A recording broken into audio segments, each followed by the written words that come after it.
அது சின்னஞ்சிறிய குடிசைகள் அமைந்த பகுதி, குப்பம். அது வீடுன்னு கூட சொல்ல முடியாது, மிக தாழ்ந்த நுழைவாசல். 11 முறை உலக அளவில் கேரம் போர்டுல சாம்பியன். உள்ள போன ரொம்ப உயரம், நானே உயரம் குறைவு, நானே தலை குனிந்து போகக்கூடிய அளவுக்கு வாசல், அவ்வளவு தாழ்ந்த வாசலாக இருக்கிறது. போன உடனே அந்த பெண்ணினுடைய பெற்றோர்கள் எங்கே என்று கேட்டேன். கடலுக்கு மீன் பிடிக்க சென்றிருக்கிறார்கள். அம்மா கொண்டு போன அந்த மீனை மார்க்கெட்ல போடுறதுக்காக சென்றிருக்கிறார் என்று சொன்னார்கள். பெண் மட்டும்தான் தனியா இருக்கிறார். அப்ப நான் சொன்னேன், 11 முறை உலக சாதனையை செய்த இந்த தமிழ் பெண் குடியிருக்கக்கூடிய இடத்தை பார்த்தா நுழைவாசல் என்பது தாழ்ந்து இருக்கிறது. எவ்வளவு பெரிய கொம்பம் வந்தாலும் தலை குனிந்துதான் வர வேண்டும். ஆனால் உன் வீட்டு வாசல் எல்லோரையும் தலை குனிய வைத்து விடுகிறது. உன் சாதனை தமிழர்களை தலை நிமிர வைத்திருக்கிறது என்று நான் சொன்னேன். நேரடியா தன்னுடைய ஆற்றலை சொன்ன அந்த பெண்மணி, இந்த ஆற்றலுக்கெல்லாம் எனக்கு ஒரு ஆதர்சம் யார் தெரியுமா என்று என்னிடத்தில் கேட்டார். பொதுவாக இளைஞர்களுக்கு இன்றைக்கு ஆதர்சம் யாருன்னு பார்த்தா திரைப்பட நடிகர்களாக இருக்கிறார்கள். கொஞ்சம் விவரம் வாய்ந்த இளைஞர்களுக்கு பார்த்தால் அரசியல் கட்சி தலைவர்களாக இருக்கிறார்கள். இன்னும் கொஞ்சம் தேர்ந்து பார்த்தால் விளையாட்டு வீரர்களாக சில பேருக்கு இருக்கிறார்கள். ஆனால் அந்த பெண் சுட்டிக்காட்டிய திசையிலே பார்த்தேன், வீரத்துறவி விவேகானந்தருடைய படம் அங்கே இடம்பெற்றிருக்கிற காட்சியை நான் பார்த்த பொழுது 11 முறை இந்திய திருநாட்டினுடைய தலையை நிமிரச் செய்திருக்கிற, சாதனை செய்திருக்கிற ஒற்றை பெண்ணின் உள்ளத்தில் இவ்வளவு பெரிய ஆற்றலை ஊறச் செய்த ஊற்றுக்கண் எது என்று பார்த்தால் விளையாட்டுத்துறையை சார்ந்தவருக்கு விளையாட்டுத்துறையை சார்ந்தவர் இல்லை. அது ஒரு மாபெரும் இசைக்கலைஞனோ ஒரு கலைஞனோ இல்ல, ஒரு நடிகனோ இல்ல, நடிகையோ இல்ல. விவேகானந்தர் என்று பார்த்த பொழுது எனக்கு வியப்பாக இருக்கிறது. சீனாவுக்கு சென்றிருந்த பொழுது ஒரு முறை நான் ஒரு பள்ளிக்கூடத்தினுடைய வாசலிலே நின்று படம் எடுத்துக்கொண்டு வந்தேன். அந்த பள்ளிக்கூடத்து வாசல்ல என்ன எழுதி போட்டிருக்கிறான்னா, சீன தத்துவ ஞானி, இன்றைக்கு வாழ்வாங்கு வாழ்ந்த வரலாற்று சிறப்பு பொருந்திய சீன இனத்தினுடைய ஒப்பற்ற பெரு ஞானி கன்ஃபூஷியஸனுடைய ஒரு பழமொழியை எழுதி போட்டிருக்கிறான். இந்த தேதி வரை சீனாவுக்கும் நமக்கும் ஒரு சாதகமான உறவில்லை, சாந்தமான உறவில்லை. எல்லையிலே இன்றைக்கு பிரச்சனை இருக்கிறது.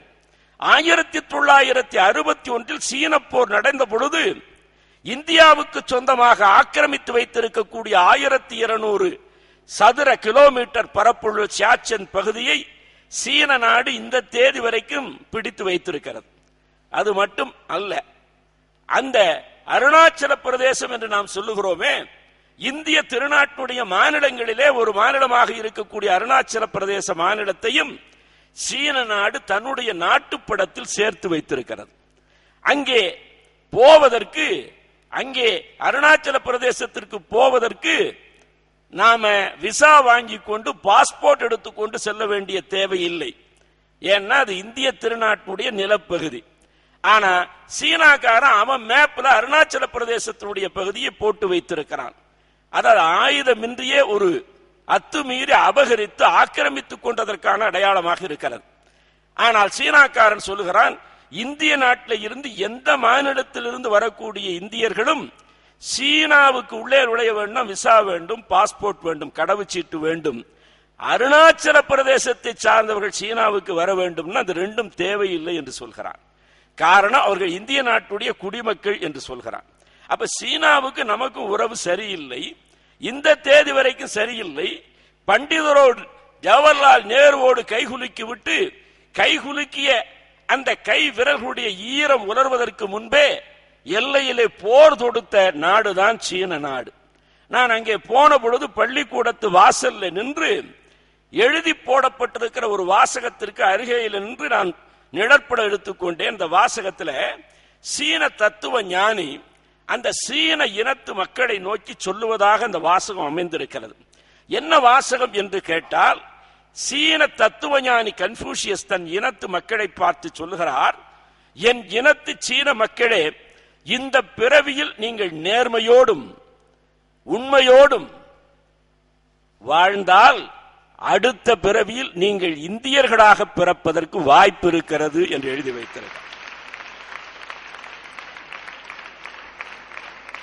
திரும்ப கன்பூசியஸுடைய பல கட்டுரைகளை பொன்மொழிகளை வாங்கி பார்த்தால், இந்தியாவின் பெருமை மிகுந்த அடையாளம் என்பது இந்தியா ஒரு ஞான பூமி, ஞானிகள் பூமி என்பதுதான் இந்திய திருநாட்டின் பெருமை மிகுந்த அடையாளம் என்று ஆகிறது.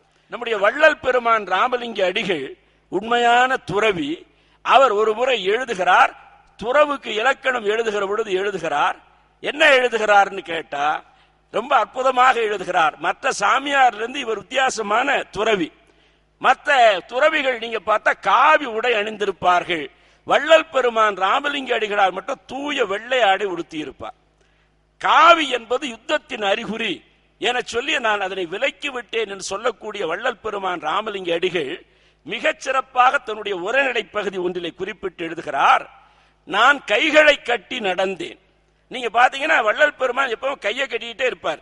கைகளை கட்டி நடந்தேன், கைவீசி நடந்தால் காற்றுக்கு வலிக்குமே என்று கைகளை கட்டி நடந்தேன் என்று ஒரு துறவி தமிழ்நாட்டில் சொன்னார்கள்னா, கையை வீசி நடந்தால் காற்றுக்கு வலிக்கும். காற்றுக்கு வலிக்குமான்னு நீங்க கேட்கலாம். காற்றிலே கூட கண்ணுக்கு தெரியாத நுண் உயிரிகள் பாக்டீரியாக்கள் இருக்கின்றன.